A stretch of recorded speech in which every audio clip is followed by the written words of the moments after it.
আপনারা দেখছেন গণপ্রজাতন্ত্রী বাংলাদেশ সরকারের মাননীয় প্রধানমন্ত্রী জনাব তারেক রহমান এমপি ইতিমধ্যে ঢাকার আর্মি স্টেডিয়ামে এসে উপস্থিত হয়েছেন এবং তার সাথে রয়েছেন জনাব মোহাম্মদ আমিনুল হক মাননীয় প্রতিমন্ত্রী যুব ও ক্রীড়া জন কুমিল্লা বিভাগ থেকে 10,310 জন রংপুর বিভাগ থেকে। আপনারা দেখছেন গণপ্রজাতন্ত্রী বাংলাদেশ সরকারের মাননীয় প্রধানমন্ত্রী জনাব তারেক রহমান এমপি, তিনি হাত নেড়ে নবীন প্রজন্মকে অভিবাদন জানাচ্ছেন। সাথে রয়েছেন স্পোর্টস মাননীয় মন্ত্রী, মাননীয় স্বরাষ্ট্রমন্ত্রী। কাজেই আপনারা দেখতেই পাচ্ছেন দর্শকদের উন্মাদনা। আমরা নূতন আমরা করি নিখিল বন নন্দনে, ওষ্ঠে রাঙা হাসির রেখা জীবন জাগে স্পন্দনে। লক্ষ্য আশা অন্তরে ঘুমিয়ে আছে মন্তরে, ঘুমিয়ে আছে বুকের ভাষা পাপড়ি পাতার বন্ধনে। সকল কাটা ধন্য করে ফুটব মোরা ফুটব গো, অরুণ রবির সোনার আলো দুহাত দিয়ে লুটব গো। নিত্য নবীন গৌরবে ছড়িয়ে দিব সৌরভে, আকাশ পানে তুলব মাথা সকল বাঁধন টুটব গো। সাগর জলে পান তুলে দে, কেউ বা হবে নিরুদ্দেশ, কলম্বাসের মতোই বা কেউ পৌঁছে যাব নতুন দেশ। 2026 থেকে 31শে আগস্ট 2026-এর মধ্যে এই রেজিস্ট্রেশন কার্যক্রমে অংশগ্রহণ করতে হবে। কাজেই নতুন জাগরণ, নতুন স্পন্দনের শরিক হবার লক্ষ্যে যুব এবং ক্রীড়া মন্ত্রণালয় যে কার্যক্রম ক্রীড়া পরিদপ্তর হাতে নিয়েছে, এটিকে সফল করতে হলে, বাংলাদেশের ক্রীড়াঙ্গনকে বিশ্ব ক্রীড়াঙ্গনে সুপ্রতিষ্ঠিত করতে হলে অবশ্যই এই প্রতিভা অন্বেষণ কার্যক্রম ভূমিকা রাখবেই।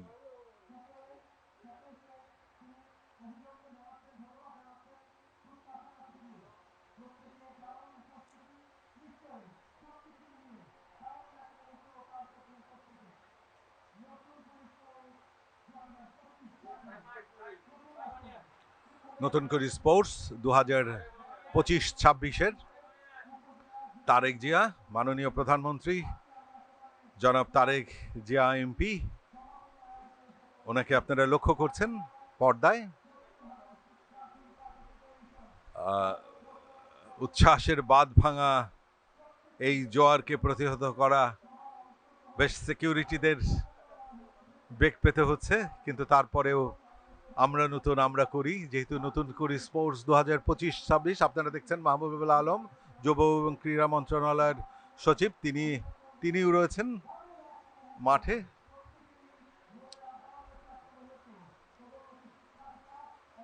এবং ওনাকে হাত নেড়ে অভিবাদন জানাচ্ছেন ঢাকার আর্মি স্টেডিয়ামে আসা দর্শকেরা, অনেক স্কুলের খেলোয়াড়েরা, ছাত্রছাত্রীরা আজকের এই ঢাকার আর্মি স্টেডিয়ামে এসে উপস্থিত হয়েছেন।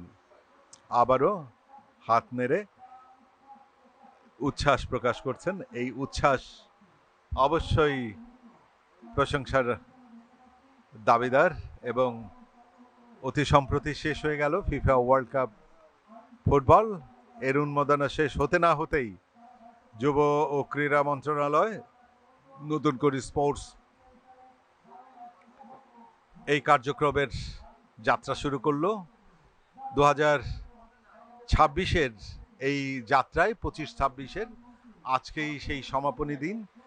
আর এই সমাপনী দিনে আপনারা দেখছেন মাননীয় প্রধানমন্ত্রী তিনি ফিরে যাওয়ার চেষ্টা করছেন ভিআইপি লাউঞ্জে, কারণ সেখানে বসেই তিনি আজকের এই ম্যাচটি, দ্বিতীয়ার্ধের ম্যাচটি তিনি উপভোগ করবেন।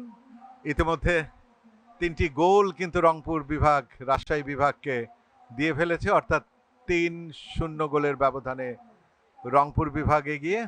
সাবেক ফুটবলার মাননীয় প্রতিমন্ত্রী যুব ও ক্রীড়া মন্ত্রণালয় এবং বাংলাদেশের অত্যন্ত বিচক্ষণ গোলকিপার। আমরা যখন ফুটবলের বিভিন্ন ধারাভাষ্য যখন দিচ্ছিলাম, আমরা দেখেছি তিনি যখন আন্তর্জাতিক কোনো ম্যাচ খেলেছেন, তার ক্ষিপ্রতা, তার বলিষ্ঠ সিদ্ধান্ত। আপনারা দেখছেন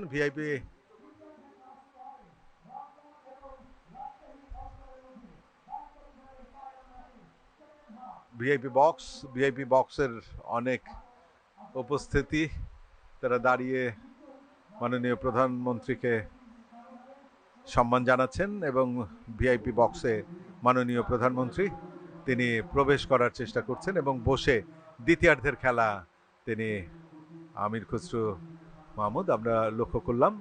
মাননীয় মন্ত্রী, মাননীয় স্বরাষ্ট্রমন্ত্রী সালাউদ্দিন আহমেদ এমপি, আমিনুল হক সাবেক ফুটবলার, মাননীয় প্রতিমন্ত্রী যুব ক্রীড়া মন্ত্রণালয়, এছাড়া মন্ত্রী পরিষদের অনেক মন্ত্রী বর্গ তারা এসছেন। আমরা লক্ষ্য করছি ভিআইপি লাউঞ্জে মাননীয় প্রধানমন্ত্রী এই দ্বিতীয়ার্ধের খেলা উপভোগ করবেন।